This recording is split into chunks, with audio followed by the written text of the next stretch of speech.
Você já ouviu aquela música "É preciso saber viver"? Mas o que é saber viver? Por que ninguém nunca ensinou isso pra gente de fato? Hello, it's me. Oi, queridos, oi, queridas. Hoje a gente vai aprender a estudar uma música. A gente vai pegar uma música, "É preciso saber viver", e interpretar ela. O que de fato é aprender a saber viver? A gente aprende a estudar, a gente aprende a trabalhar, a gente aprende a se comportar, como se comportar no meio em que a gente vive, na nossa casa, no trabalho, na escola. Mas e viver mesmo? A gente aprende vivendo. E essa música, ela me traz uma lembrança muito rica e muito da minha infância. Essa música eu cantei no anfiteatro da escola quando eu tinha 5 anos. E é muito interessante pensar nisso, porque toda vez que eu escuto essa música, eu lembro exatamente do dia que eu cantei essa música e de todo o processo para eu cantar essa música. Primeiro eu precisei de decorar. Então, nossa, eu li a música umas 500 vezes. Eu cantava para meus familiares, meu pai, minha mãe, minhas irmãs, eu cantava sozinha na minha cabeça, eu cantava até dormindo. Todo um processo para decorar a música. E quando de fato eu decorei, quando eu sabia de cabo a rabo toda a música, eu lembrei que eu precisaria cantar a música na frente de várias pessoas. E até então, o primeiro processo que eu tinha colocado na minha cabeça era decorar. Porque não tinha como eu levar um papel na frente de todo mundo e ler a música, né? Eu precisava de cantar agora para todo mundo. Ou seja, eu tive que me preparar para esse momento também. E eu lembro de ter cantado várias vezes e, ao mesmo tempo, eu tinha ainda aquele pânico de apresentar. E eu lembro que no dia eu estava muito ansiosa, eu estava confiante porque eu sabia de fato a música, eu lembrei a música, eu decorei a música, eu sabia a música, eu sabia a entonação, quando parar, quando começar. Eu fiquei ansiosa. Era uma criança pequena na sua primeira apresentação cantada, solo, só eu estaria ali cantando a música, na frente de 200 pessoas e da escola toda também. Então teria ali os coleguinhas, teria os pais dos coleguinhas, teria pessoas que eu não conhecia. Então, eu lembro desse processo, quando eu cheguei no lugar, aquele tanto de gente, a professora toda feliz, que eu estava bonitinha, toda arrumada e preparada, mas ao mesmo tempo a minha sensação ali é de que eu não estava pronta, eu não sei se eu estava preparada para cantar para tanta gente ao mesmo tempo. Naquela sensação ali de esperar o nome ser chamado, bateu uma ansiedade, uma mistura de medo com não sei se vai dar certo, coração acelerado.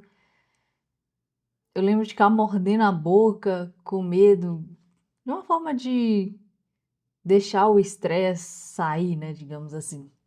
A mão suava também e, e aquela sensação, né, que, nossa, não tem como voltar atrás, eu tenho que ir mesmo, eu vou ter que cantar mesmo. E a minha mãe estava o tempo todo do meu lado, me ajudando, me apoiando, falando que vai dar tudo certo, vai ficar tudo bem. Eu lembro que eu fiz uma pergunta para minha mãe e que eu sempre lembro dela quando eu estou passando por algum desafio, quando eu estou passando por algum processo assim que eu preciso de me apresentar, que eu preciso de me expor de alguma forma. E eu lembro de perguntar para ela assim: como é que eu vou cantar e todo mundo vai me olhar? Como é que eu vou fazer com tantos olhares na minha direção? O que eu vou fazer? Para onde que eu vou olhar? Será que eu vou me desconcentrar porque tem muita gente olhando para mim? E eu lembro dessa insegurança. E aí eu perguntei isso para minha mãe. E ela respondeu de forma muito sábia. Ela respondeu assim: você só vai ver que todo mundo está olhando para você se você olhar para elas. Ou seja, olha para uma direção um pouco acima das pessoas, que aí você não vai ver quem tá olhando para você. E é muito interessante que na hora eu falei assim, gente, que genial, é isso. E realmente me ajudou demais, me deu muita confiança. Eu consegui subir no palco com a solução, sabe? Essa é a solução. E tem registros de fotos dessa apresentação e eu tava bem assim, ó, olhando lá para cima e cantando e cantando. Ou seja, eu realmente olhei um pouco acima da cabeça das pessoas e que tinha uma parte em cima, assim, que era como se fosse a parte de cima do anfiteatro. Então eu olhei um pouco para cima daquele anfiteatro, assim, e deu tudo certo. Eu cantei da melhor forma que eu consegui lá. Não lembro de ter errado, nada nesse sentido. Então deu certo. E é engraçado ter essas fotos registrando esse momento e, e toda essa confiança que eu senti com essa solução que eu levei para o palco. E talvez saber viver, para mim, tenha começado ali. Não porque eu não estava com medo, eu estava com medo, mas porque ali eu aprendi a lidar com o medo. Ali eu aprendi a manobrar e mesmo sabendo que eu poderia ficar desconfortável, eu utilizei aquele momento, aquelas palavras sábias da minha mãe para contornar o medo. Eu estava com medo, mas eu estava confiante. E pensando no resto da música, além de é preciso saber viver, toda pedra no caminho você pode retirar. Isso é muito forte e entra exatamente nisso. O que era a pedra ali no momento que eu estava querendo cantar? A pedra eram as pessoas me olhando. E você pode retirar essas pessoas te olhando de que forma? A solução que minha mãe me deu. Olha um pouco para cima delas que você não vai olhar, não vai saber que elas estão olhando para você. Você sabe que elas estão olhando, mas você não vai olhar para elas também.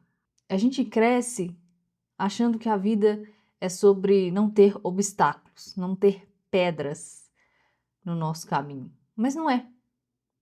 A vida sempre vai ter pedras. O caminho que a gente seguir, escolhas que a gente faz, sempre vai ter pedras, vai ter obstáculos, vai ter desafios, dificuldade também. A vida vai ter coisas fora do plano, coisas que você não pensou, coisas que saíram fora do planejamento, coisas que talvez passaram por entre seus dedos pela sua vontade de segurar, de controlar. E a pergunta não é por que que isso aconteceu ou por que essas coisas acontecem. A pergunta é: o que você faz com isso? Você tem retirado essas pedras do seu caminho, assim como eu retirei, com a ajuda da minha mãe, o medo da plateia me olhar e eu olhar para a plateia e desconcentrar? Ou você tem parado por causa dessas pedras no caminho? Ah, não tem uma pedra ali, não, não vou passar ali, não. Deixa eu dar a volta aqui.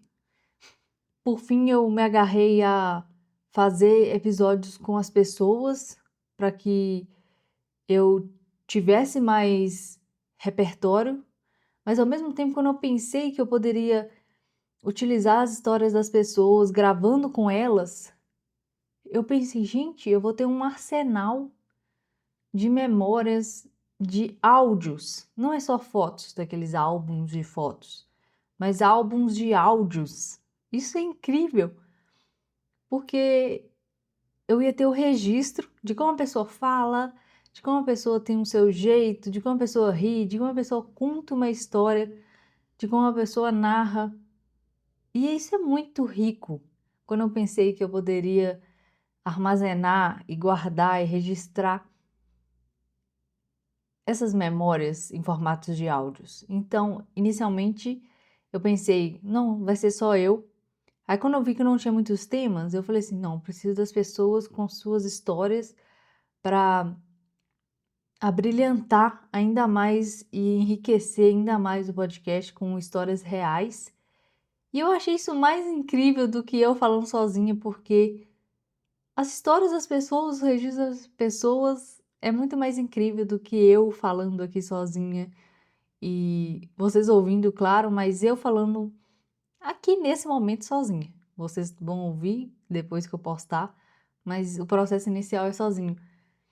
Então, é muito incrível o processo de gravar as pessoas, de escutar as pessoas, de ver o processo delas, até mesmo o processo de como elas fazem a narrativa delas e constroem a história delas. Então, isso é muito mais rico para mim hoje, ter isso armazenado, sabe?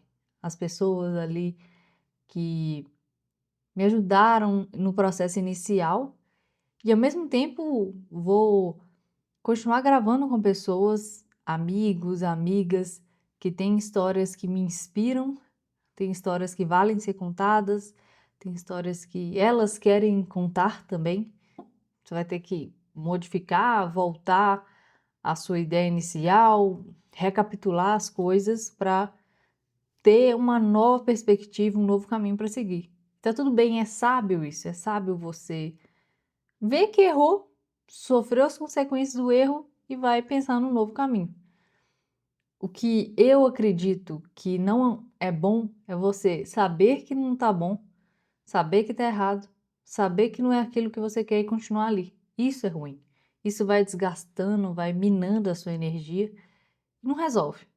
E sobre consequências, escolhas, eu faço uma conexão aqui com o próprio podcast. Eu vivi essa questão de escolher e ao mesmo tempo de enxergar uma plateia que poderia me julgar. E de certa forma eu ficava assim, será que eu começo esse podcast mesmo? Eu vivi isso de forma bem real. Foi difícil começar assim, tirar do papel. Eu tinha essa ideia há muito tempo e foi difícil de fato. Vamos lá, o primeiro. Porque a partir do momento que eu gravasse o primeiro episódio, eu não ia deixar de gravar mais. Ia ser um compromisso mensal, semanal. Ia ser um compromisso semanal.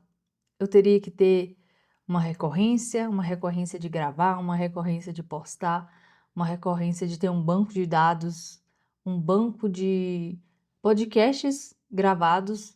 Ao mesmo tempo que eu achava que eu tinha muitos conteúdos, muitas coisas para falar, muitos temas e muitos aprendizados, ao mesmo tempo, quando eu estava tirando o papel, eu pensava, gente, isso aqui não vai durar nem 3 meses, porque eu não acreditava que eu ia encontrar mais temas além do que eu inicialmente tinha pensado. Por fim, eu me agarrei a fazer episódios com as pessoas para que eu tivesse mais repertório, mas ao mesmo tempo, quando eu pensei que eu poderia utilizar as histórias das pessoas, gravando com elas, eu pensei, gente, eu vou ter um arsenal de memórias, de áudios. Não é só fotos daqueles álbuns de fotos, mas álbuns de áudios.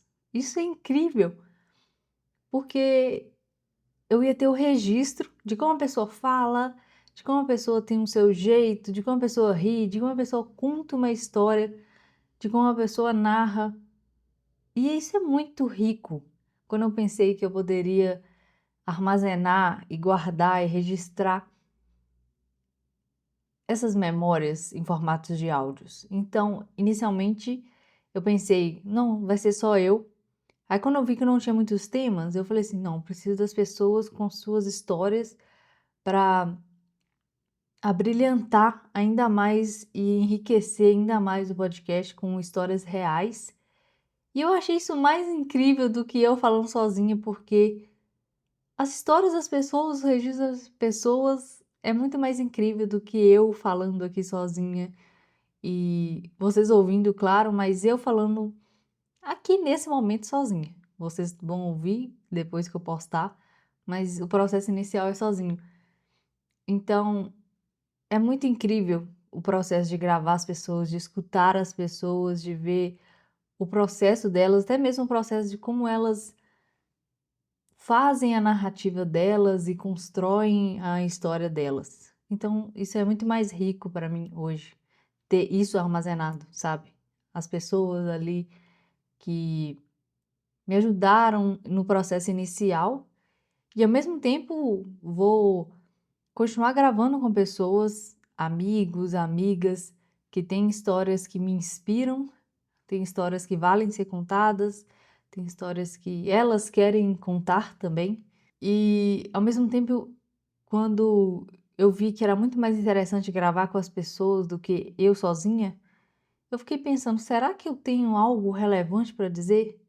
E toda semana me batia um estralo mesmo, tipo assim, isso aqui seria um tema legal para o podcast, porque eu podia falar sobre isso, isso, isso. Aí eu começava a desmistificar e começava a criar o script, e aí a ideia se formava. Então toda semana vinha um insight, assim, alguém falava uma coisa, ou às vezes eu não pegava um insight da semana, e aí eu escutava 2, 3 vezes a mesma coisa, eu falei assim, esse é o insight da semana. Às vezes o tema ele vem várias vezes durante a semana,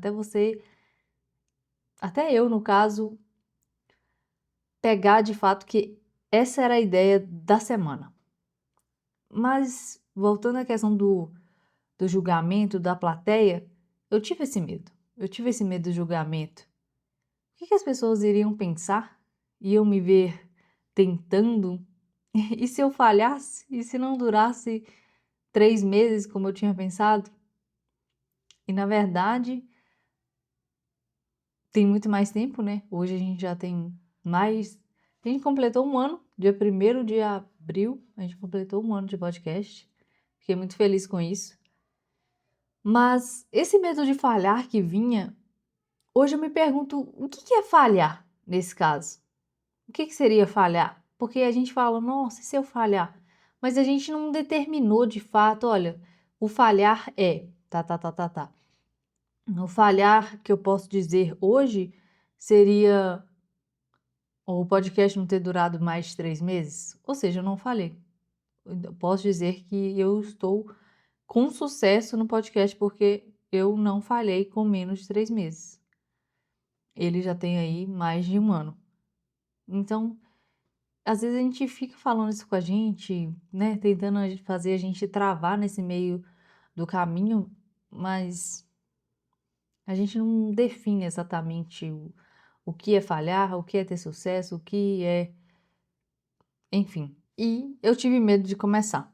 E pouco tempo depois de começar o podcast, eu pensei, gente, será que isso é só um fogo, só um pavio quente acendendo aqui, daqui a pouco ele vai apagar? Algo assim, momentâneo.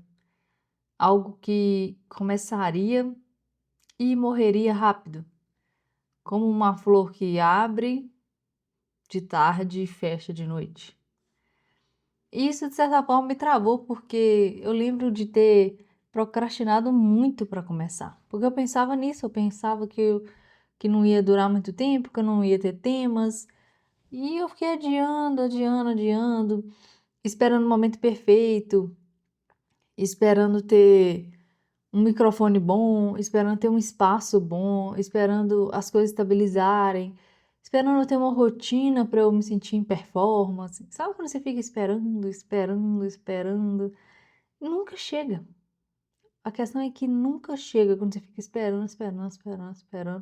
Quando você vê, passou um ano, 2, e a ideia tá lá, o mundo tá mudando, talvez esse formato não dá mais certo no ano que vem. Então, se eu ficasse olhando, esperando, nunca ia acontecer de fato. E aí eu tive a ideia assim, tá, o que tá travando? É eu não passar de 3 meses. Então eu vou criar um banco de áudios gravados. Eu lembro que isso me deixou confiante. É como se fosse no momento que eu fui apresentar essa música no palco e minha mãe falou: "Olha para cima da plateia". Isso me deixou confiante de ter esse banco de áudios gravados, porque eu sabia que eu ia conseguir postar porque já estava gravado. Então, eu ia conseguir ter um respiro.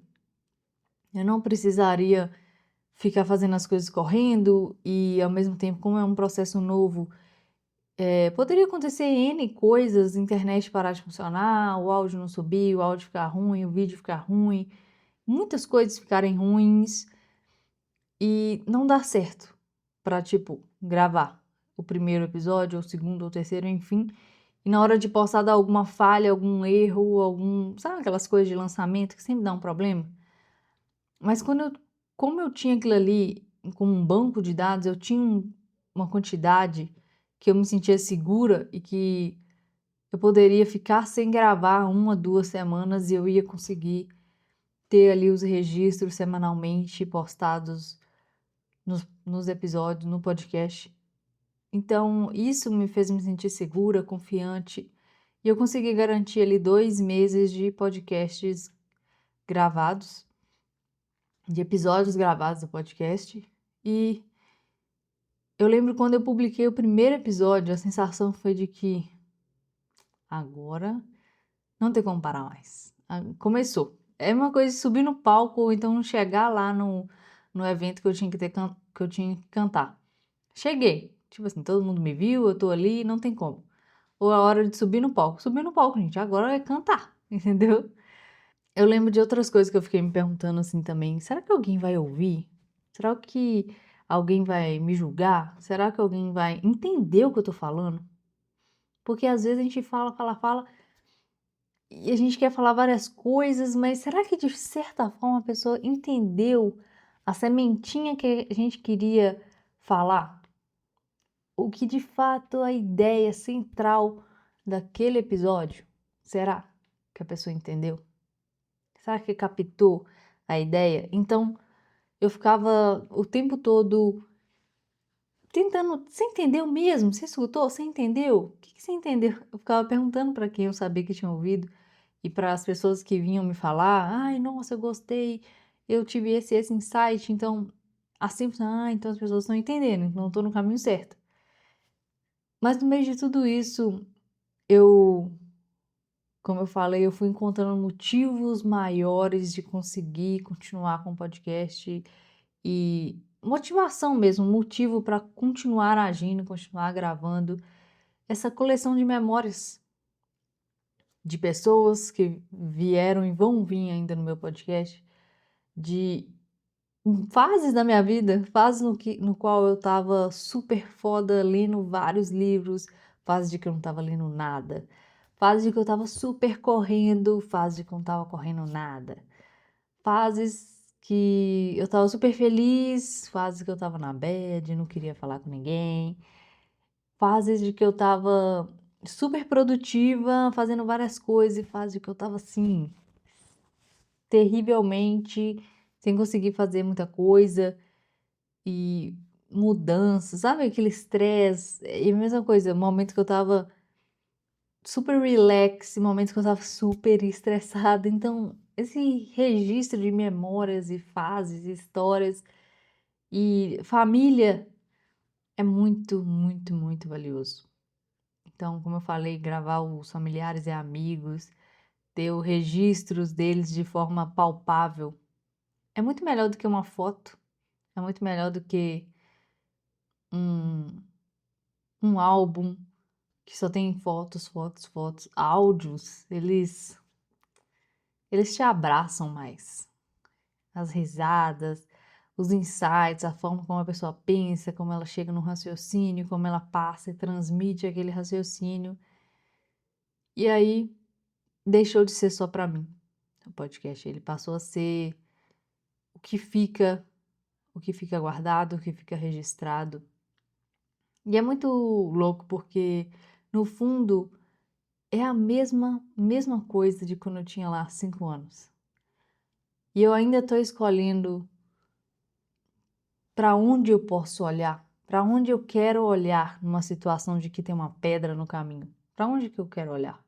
Naquela época, eu escolhi não olhar para a plateia de fato, como minha mãe me instruiu, me deu muita confiança. E hoje eu escolho não olhar para o julgamento. Claro que a gente sabe que tem pessoas julgando, mas eu escolho não olhar.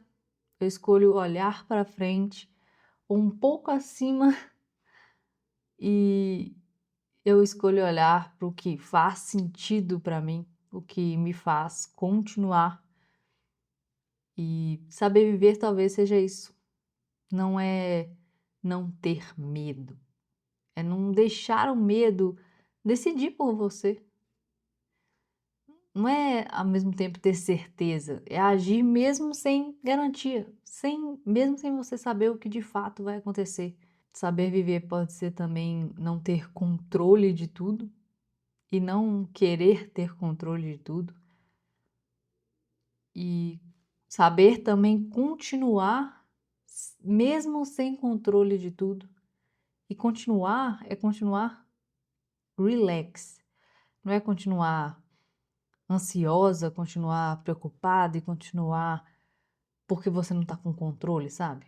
Continuar ansiosa e pensando nas possibilidades, no que pode acontecer, porque você não está com o controle na mão. E minha pergunta é: você está olhando para onde? Para onde você está olhando? Para o julgamento ou para o medo? Você está olhando para cima da plateia ou para a plateia? Em qual direção que você olha e que permite que você continue? Qual das duas? Porque pode ser que para você funcione olhar para o medo e vamos lá, te dá até um impulso, né? Para mim não funcionou assim. Então eu precisava de olhar um pouquinho mais para cima para eu me sentir confiante. Talvez você encontre nesse meio do caminho o que é melhor para você. E saber viver não é ter uma vida perfeita. É saber que você sempre tem uma escolha para fazer, mesmo quando parece que você não tem, você tem. Então, olha bem para onde você está olhando hoje e decide se essa é realmente a direção na qual você quer olhar, se é a direção na qual você quer continuar olhando. E aí a gente aprende juntos. Encaminhando para o final do episódio, eu queria dizer uma coisa que eu estou fazendo de forma exagerada, talvez, mas exagerado não é talvez a melhor palavra para usar aqui. Mas uma coisa que eu tô gostando muito de fazer. Eu mudei recentemente e na minha casa tem um pé de amora. Gente, é fantástico pegar amoras todos os dias. Todos os dias tem amora no pé para eu pegar. E elas amadurecem muito rápido. Hoje de manhã ela tá com a pontinha roxinha em cima, meio verde ainda, ou seja, não tá tão bom para pegar. De tarde ela já tá extremamente roxa. É uma questão de segundos, parece. E é interessante porque quanto mais a gente vai pegando, mais ela vai dando frutos e frutos e frutos e dando umas folhas lindas, grandes, assim, ela tá desenvolvendo com a gente colhendo, parece. E eu tenho pegado amoras todos os dias e fiz uma geleia de amora hoje, que eu acredito que foi a melhor geleia que eu já fiz, porque ela ficou com uma textura boa, sabe aquela cara de realmente uma geleia que você compra no supermercado?